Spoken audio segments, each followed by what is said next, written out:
Humingi ng apology ang ABS-CBN Digital at Mix Global Team kay Regine Velasquez dahil sa billing issue. Ang naging problema sa billing sa promotional art card na pinost ng Mix at ng ABS-CBN Digital. Apansin-pansin kasi sa art card na mas maganda pa ang billing ng mga younger star na sina James Reid, Bini Joanna, Bini Maloy, at ang newbie sa showbiz na si Fiang Smith. Kaysa kay Regina, maliit lamang ang picture at tinilagay sa dulo.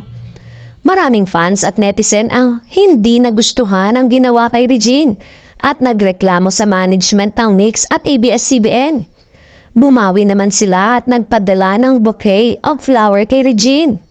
Maliban sa mga bulaklak, ay nagpadala rin sila ng apology letter sa ng ABS-CBN Digital Team. Dear Miss Regine, we would like to sincerely apologize for the oversight in the promo material we released yesterday. We have deep respect and admiration for your craft and the remarkable contribution you have given the music industry. We will strive to do better moving forward. Maraming salamat po sa inyong pag-unawa. Sincerely, ABS-CBN Digital Team. Maging Mix ay naglabas din ng apology letter. Pinost naman ni Regine ang pagsusori ng dalawang team at nilagyan niya ng hashtag na Palma. At thank you Palma na obviously ay para sa kanyang mga fans na nag-react sa pagka-family ng ABS-CBN Digital at Mix Global Team sa Asia's Songbird.